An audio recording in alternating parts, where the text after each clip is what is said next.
Welcome back dear students. आज से हम एक नई वीडियो सीरीज शुरू करने जा रहे हैं ऑन फंडामेंटल्स ऑफ कंप्यूटर। और आज का हमारा टॉपिक है मिन टर्म। तो शुरू के वीडियोस में हम मिन टर्म और मैक्स टर्म को पढ़ेंगे और उसके बाद हम के मैप शुरू कर देंगे, क्योंकि के मैप में आपको मिन टर्म और मैक्स टर्म जो है उनका बेसिक कंसेप्ट क्लियर होना चाहिए। इसलिए आज हम शुरू कर रहे हैं मिन टर्म से। सो देखें, Min terms are basically the fundamental products corresponding to 1 in the output। तो देखिए, हमें जनरली कोई भी एक ट्रुथ टेबल दे दिया जाएगा जिसमें जब मिन टर्म की बात आती है तो हमें 1 पर फोकस करना है, ठीक है। और जहाँ पर आउटपुट में 1 मिल रहा है उसके जो करस्पॉन्डिंग वैल्यूज़ हैं ए और बी की, उनका फंडामेंटल प्रोडक्ट करना है। तो इसको कंटिन्यू करने से पहले आपको एक चीज़ बतानी है कि जब भी हम ये सारा परफॉर्म कर रहे हैं, ये हो रहा है बूलियन वेरिएबल्स पे। बूलियन वेरिएबल की दो ही वैल्यूज़ होती हैं, या तो 0 या फिर 1। तो मान लेते हैं ए कोई बूलियन वेरिएबल है जिसकी वैल्यू या है 0 या है 1। जब इसकी वैल्यू है 0 तो हम इसे बोलेंगे ए बार, और जब इसकी वैल्यू है 1 तो हम इसे कहेंगे ए, ठीक है। ऐसा ही बी के केस में भी होगा। तो यहाँ पर यदि हम देखें तो मेन टर्म्स पर जब हम फोकस करेंगे तो यहाँ हमारी मेन टर्म है ये वाली 0 1 के करस्पॉन्डिंग, जहाँ पर आउटपुट मिल रहा है 1। दूसरी है 1 1 के करस्पॉन्डिंग, जहाँ हमको आउटपुट मिल रहा है 1। तो यहाँ क्या करना है, आपको इन दोनों का फंडामेंटल प्रोडक्ट पता करना है। तो यहाँ क्या लिखा है, ए की जगह पर 0, तो हम ए को क्या लेंगे यहाँ पर ए बार, और बी में क्या आ रहा है 1, तो इसको हम सिंपली बी लिख देंगे।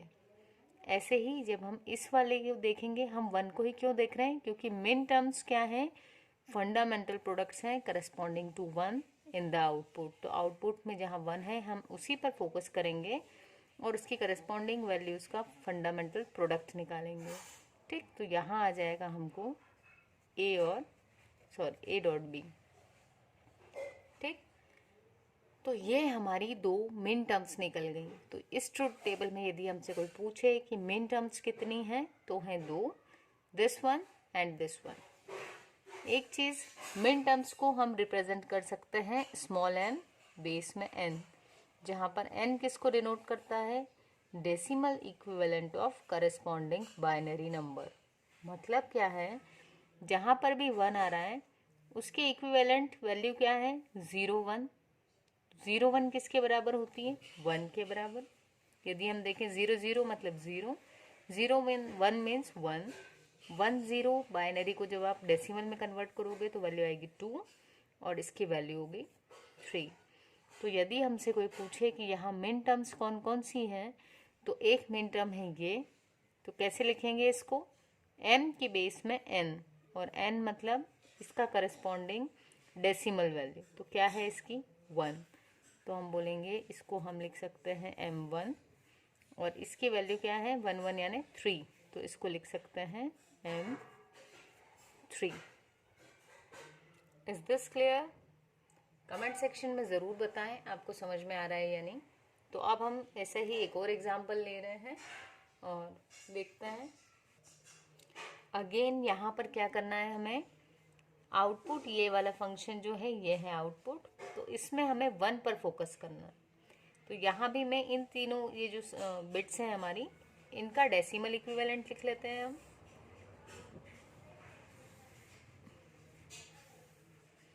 तो यदि तीनों 0 हैं तो ये किसके इक्वल होता है, 0 के।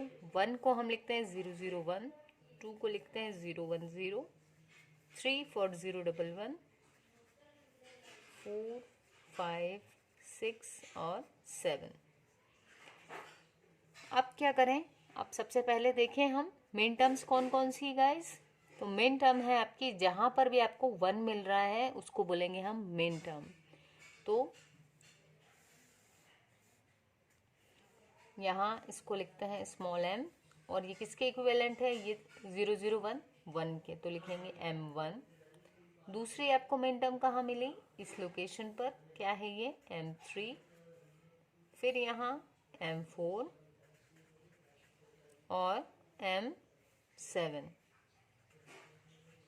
यही क्यों है? क्योंकि इन्हीं के आउटपुट में 1 मिल रहा है, बाकी जो 0 मिल रहा है उसको इग्नोर कर देना है हमको, क्योंकि हम किस पे फोकस कर रहे हैं?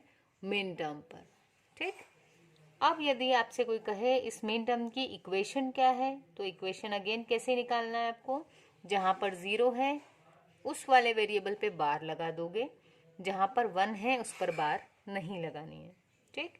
तो देखें, m1 ए में 0 लिखा हुआ है तो ये हो जाएगा ए बार, बी में भी 0 देन बी बार, C1 है तो C एज इट इज, और इनका क्या है? फंडामेंटल प्रोडक्ट, ये कहा हमने यहाँ पर।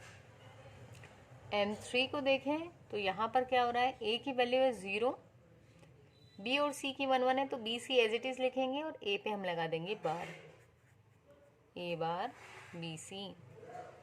M4 की जब बात करें तो यहाँ पर ए में आया है 1 तो ए एज इट इज, बी और सी हैं 0 0 तो इन पे क्या आ जाएगा? बार। वैसे ही M7 सब 1 है तो किसी पर भी बार नहीं आएगा, ए बी सी। ठीक है, तो ये निकल गई हमारी मिन टर्म्स। अब हम देखेंगे कि यदि हमारे पास मिन टर्म्स आ चुकी हैं तो अब हम एक पर्टिकुलर ट्रूथ टेबल के लिए इक्वेशन कैसे फाइंड करेंगे आउटपुट के लिए। आइए देखते हैं। सो यहाँ पर finding an expression for the output, तो जब हम इसकी बात कर रहे हैं तो आपको क्या करना है? सबसे पहले सारी मिन टर्म्स फाइंड करनी है और उन सारी मिन टर्म्स को लॉजिकली ऐड कर देना है। तो आइए, ये हमारे पास एक हमने छोटी सी ट्रूथ टेबल ले ली है 2 वेरिएबल वाली, और यहाँ पर यदि हम बात करें तो मिन टर्म्स कौन कौन सी है?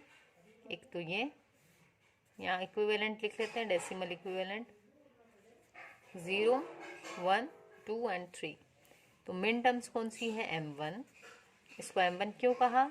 M तो हम स्मॉल लिखते ही हैं रिप्रेजेंट करने के लिए, स्मॉल m, और बेस में वो वैल्यू लिखते हैं जो इन दोनों के डेसिमल के इक्विवेलेंट होती है। तो इसका डेसिमल इक्विवेलेंट क्या है? 1। वैसे ही यहाँ पर भी 1 मिला तो ये भी हमारी मेन टर्म है, और इसका डेसिमल इक्विवेलेंट क्या होता है? 1 0 किसको लिखते हैं? 2 को। तो अब लिख दें हम यहाँ पर इस M1 को, और क्या लिख सकते हैं? ए में आया है 0 तो ए को क्या लगा दोगे आप? बार, और बी एज इट इज।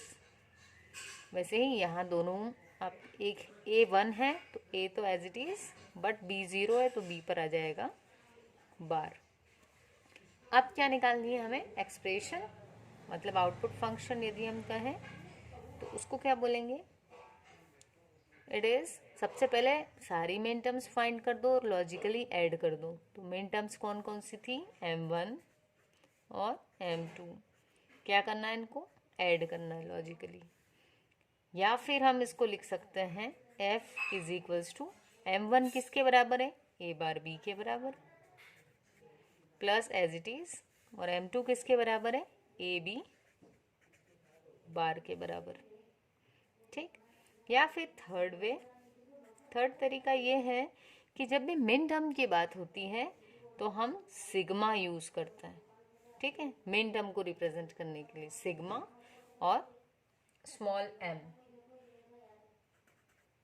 और उसके बाद में ये जो मिन टर्म्स के नंबर है हम सिंपली वो लिख देते हैं। तो जैसे हम यहाँ लिख दे 1, 2। ठीक है, तो ये है, किसी भी आपको कोई ट्रूथ टेबल देंगे तो ट्रूथ टेबल से आप सबसे पहले मिन टर्म्स निकालेंगे। मिन टर्म कैसे निकालेंगे?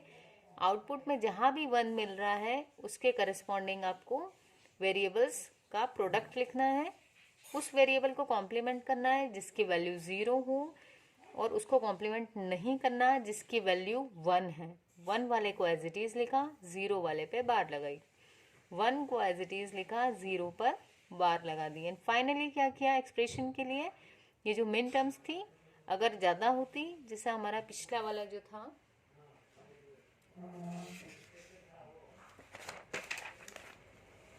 इसमें यदि देखें तो 2 से ज़्यादा मिन टर्म्स थी, तो इसकी हमारी इक्वेशन क्या होगी? देखें, F इज इक्वल्स टू ये जो मिन टर्म्स थी ए बार बी बार सी पहली min term, plus A bar B C plus third main term A B bar C bar plus ये जो आपकी फोर्थ मेन टर्म थी जो थी ए बी सी। ठीक, या फिर हम क्या लिख सकते हैं इसको, m1 plus m3 plus m4 plus m7।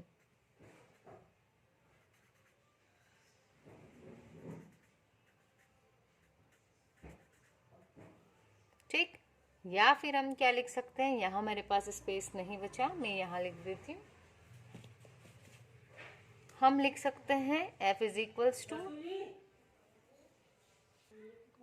हम इसे लिख सकते हैं f is equals to sigma small m, और ये जो मेन टर्म्स के नंबर्स हैं वो 1 3 4 7, तो 1 3 4 7। तो इस तरीके से हम फाइंड करेंगे मेन टर्म, और जितने भी मेन टर्म्स निकलेगी उनके बीच में यदि हम लॉजिकल सम पुट कर देते हैं तो हम फाइंड कर लेते हैं एक्सप्रेशन। ठीक है, तो आपको कोई भी एक ट्रूथ टेबल दी जा सकती है और आपसे कहा जा सकता है कि इसमें मेन टर्म फाइंड करें, तो आपको याद रखना है मेन टर्म मतलब we have to focus on 1 पे आपको फोकस करना है, जहां आउटपुट में 1 मिला है वहां पर आप फोकस करेंगे। तो आई थिंक आपको वीडियो समझ में आई होगी।